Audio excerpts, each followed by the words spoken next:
My name is Chris Kennard. I'm the Product Marketing Manager at Farmers Edge, and I'm happy to be here today discussing the opportunity we have to work with Farmers Edge and our platform and how it can provide different users, along with myself, as I am a farmer, in support in data collection services to optimize our input investments. Then also if there's any opportunities outside of that in terms of soil sampling or fertility management. So if we take a look at the brief agenda here this morning, I'm glad that we are discussing these topics for a few reasons. One, this is how I use digital platforms as a farmer, and my hope is to explain how few steps are actually required to get value out of the data sets that you are producing. And so I like to show this slide in a lot of conversations because it summarizes all of the different data collection software and hardware that companies utilize, and especially Farmers Edge. We have a long list of different data collection hardware that we're utilizing on the farm to support you in your data collection needs. And the big thing there is supporting you. The data that is being collected by the Farmers Edge hardware, the data is yours and yours alone. And all we are trying to do is support you with generating insights based off of that data that you can then make a decision or take action based off of that information. So just summarizing it in a location, in this case, our FarmCommand platform, help you understand what's going across your operation and support you being more efficient and more profitable at the end of the year. And so when we look at these, we see weather stations, telematics device, which is a cam plug that we're installing in tractors and sprayers and combines, satellite imagery and soil sampling, can scale device, which is a grain cart weighing device. We have soil moisture probes and a partnership that gives us access to irrigation monitoring devices. So if you think about those different data collection pieces, I want to show you the next slide, and I encourage you to comment in the question box for this as well. It's somewhat of a poll. What is the most important data set to collect for your operation? Is that soil test data or weather, equipment, soil moisture, or if it's something else, please comment. It's interesting to see what others utilize across their operation, what they feel is the most important to their operation. We'll leave that up here for a second.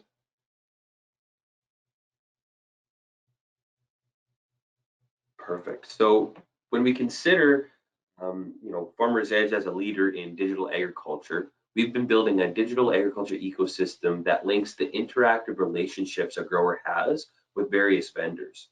Essentially, it's one platform to connect growers with all their trusted advisors and create an opportunity to bridge the agronomic acre with these potential users. The result is a mutually beneficial digital platform that all partners of that digital ecosystem can utilize.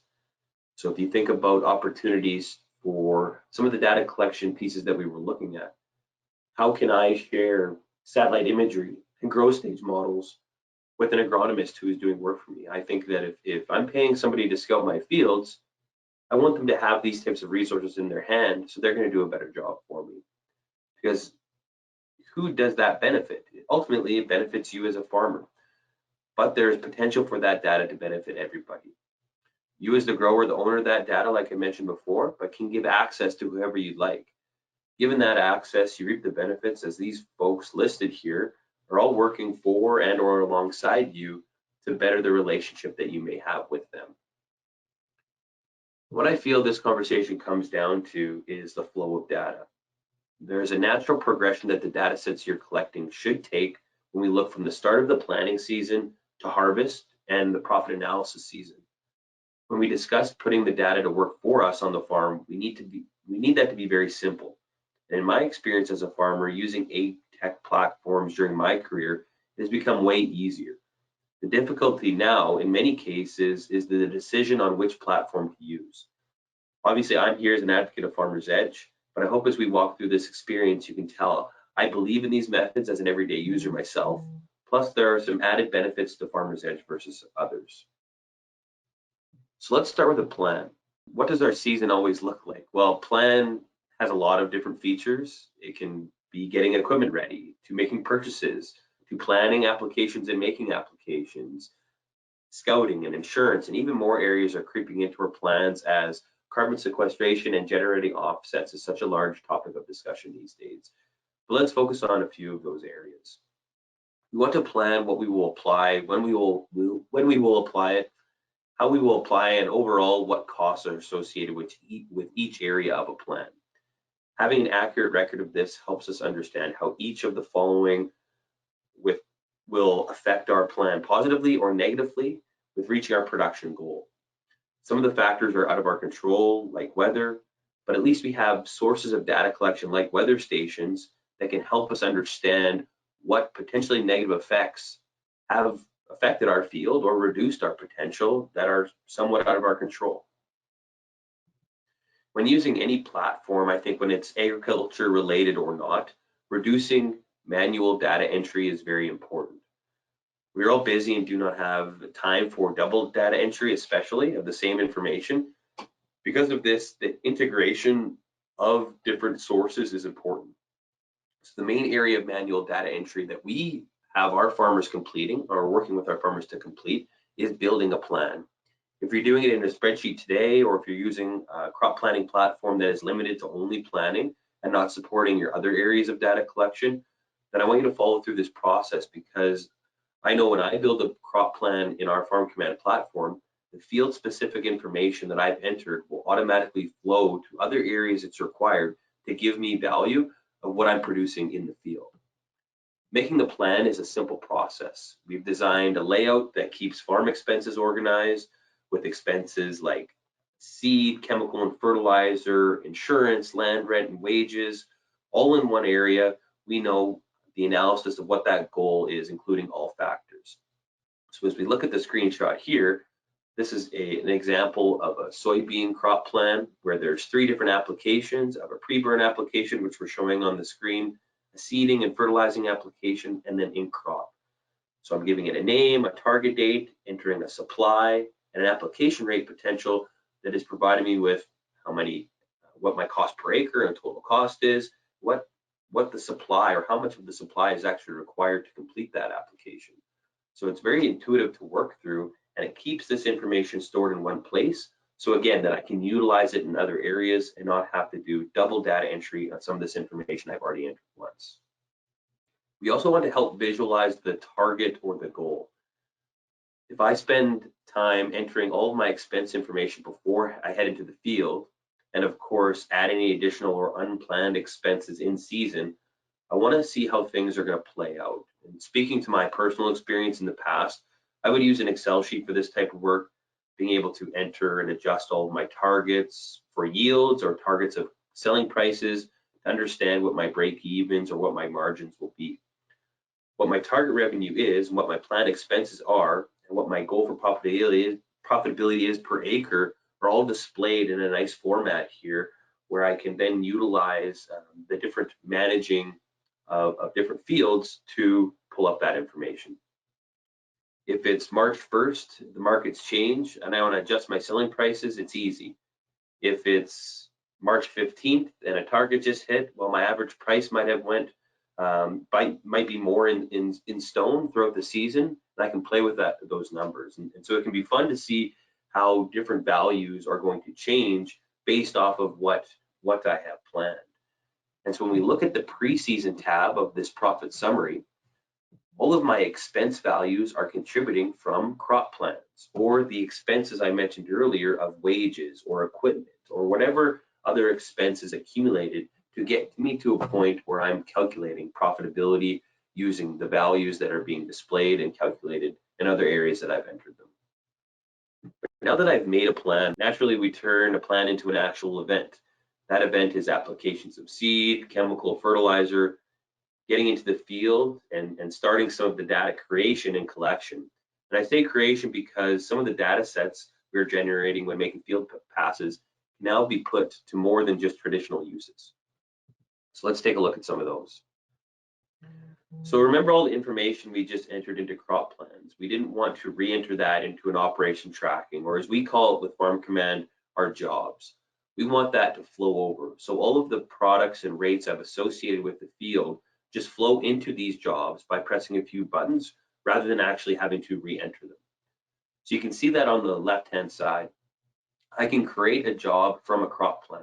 So pulling in my plan for the wheat 2022 season, choosing what type of application that is, selecting the type of application, and entering any implements and machines that are going to be required to make that application.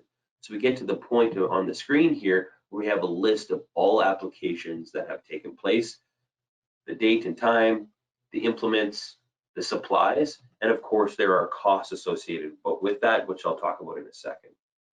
But first, let's talk about some of those more traditional uses. We've all had some version of a notebook or a binder in the tractor cab. We've all had that calendar in the office showing what was done, whether it's on a whiteboard or one of those use cases. We've all used FarmWorks or SMS or manually imported applied data into those types of platforms for review. But I think we've also wished we could see how much coverage our operator has completely without taking a screenshot on Google Maps and showing what coverage we think was done by drawing on our smartphone or a tablet. The list really goes on for how operational tracking in the past has occurred. And I'm not saying these methods were not effective, but they were time consuming, or they can be time consuming. Technology can help with these processes. The goal here is to help make the reporting easier, tracking easier, and the data collection easier and in one place for everyone that needs access to that information to access very seamlessly. So once I get to the point of being able to create jobs, we want to make sure that it's easier to manage. And again, simplifying that tracking process as much as possible. We're able to make our digital platform management available across most brands of machinery and rate controllers and yield monitors, and that's really unique. I can pull up FarmCommand on my Case Pro 700 in my sprayer, or my John Deere 2630 in my combine, or my Topcon X30 in my planting tractor, and manage all of those jobs without requiring a smartphone or a tablet in the cab. But if all else fails, maybe there's a task at hand that I wasn't planning for, or if I'm too busy with that task at hand, or possibly just forgot, our system will automatically generate these jobs based off of the equipment, and again, that CAN plug, entering the field. Then all I have to do is backfill the supplies I applied into that job afterwards. It's quite foolproof, making sure that we're tracking everything that goes on across that operation. Now, I didn't mention these types in the traditional section, but they very much an area part of that. If you're a larger farmer that often has multiple machines on the go, then live machine tracking can be very important.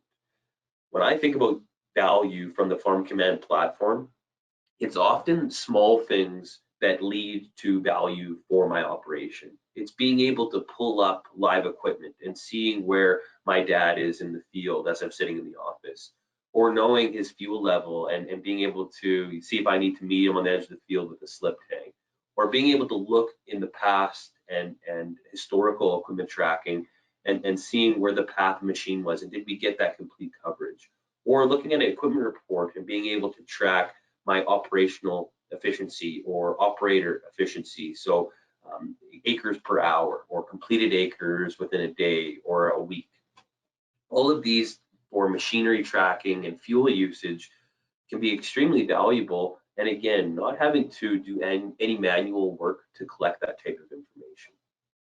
And when we talk about application mapping and automated file transfer, that's another very important feature just from the farm management perspective in general, but from that carbon offset generation. With carbon offset generation, we need to understand what was applied, when it was applied, and what implements were used to make that application. Because when we talk about soil disturbance, the implement used and the method that ground or that soil was disturbed is very important for understanding how many offsets can be generated. I really treat the review of application data as what I plan to apply, what was actually applied, and proof that my plan is following through. How many of you have sectional control? Or what about variable rate? Analyzing machine overlap to save on inputs and determine if an upgrade is needed is a very useful case there. This type of information, along with the jobs, because the applied data can be that visual confirmation of what took place or that visual proof, but the jobs are more of that report type information that is required to verify farming practices. This is such an exciting topic, so again, please feel free to throw a comment if you'd like us to follow up with you directly about the carbon space. Let's take it to the next step though and talk about in-season analysis. Now that I've got my seed into the ground, there are still some important applications that can take place. Herbicide and fungicide applications, plant growth regulators, or top dressing are all critical, and how data collection has already occurred and continues to occur. I like this example as a farmer or an agronomist that needs to scout 4,000 acres or maybe 100,000 acres if they're an agronomist. If I plan to scout these fields 20 times, 25 or 30 times throughout the season, that is a lot of field visits for staging, understanding pest or disease pressure, scouting for applications or after applications for product efficacy. All are important, but take so much time and fuel if we think about traveling to those fields to complete. We can use features like satellite imagery, weather stations for forecasting, yield prediction for each field, growth stage, disease and pest modeling, and then profit awareness to improve efficiency quite drastically. If I can reduce my field visits by 10, 20, or even 40%, all while still having as good or even better understanding of what's going on within the fields that I'm scouting, I can allocate that newfound time to other areas of my operation. I think it's effective in improving my efficiency, contributing positively to my profit.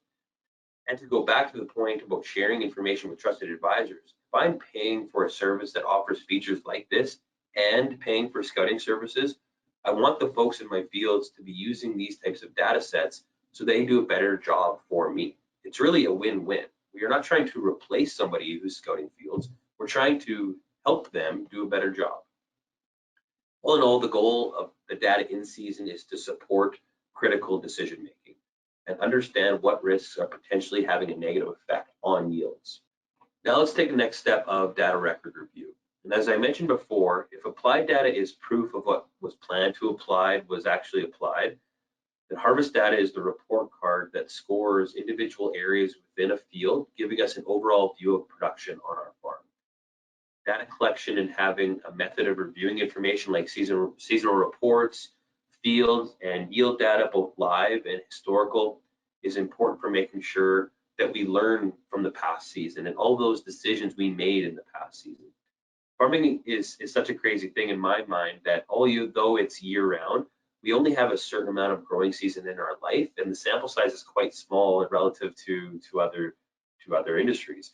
We need to be effective and learning from our past experiences and building on that moving forward. So always learning and always being able to adapt and change and look ahead. We have a variety of different options for managing, I guess, post-season reports. It doesn't have to be the traditional applied data, harvest data. Both are important.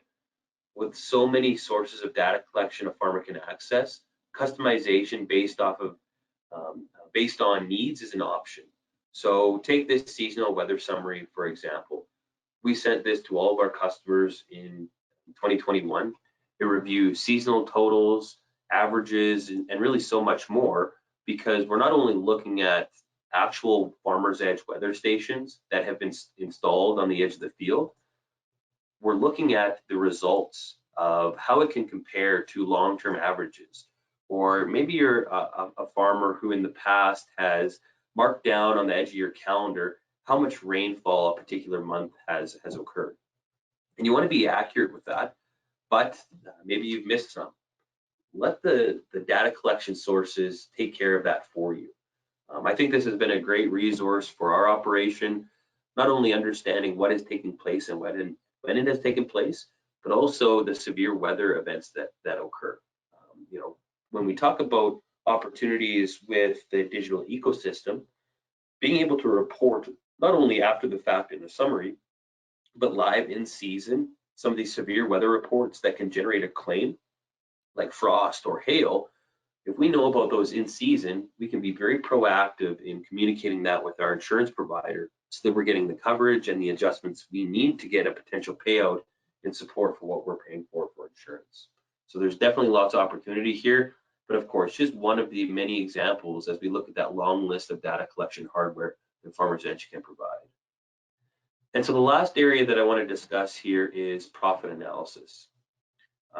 Profit analysis is more than just yield, as we've been working through here today, we need to review and understand profitability for all expenses that accumulate over the season.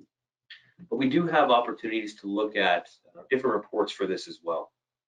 This is an example of a variable rate advantage map where we are comparing variable rate fertilizer to conventional flat rate fertilizer and understanding not only what our yield responses are, but what our variable rate advantage is in terms of dollars per acre.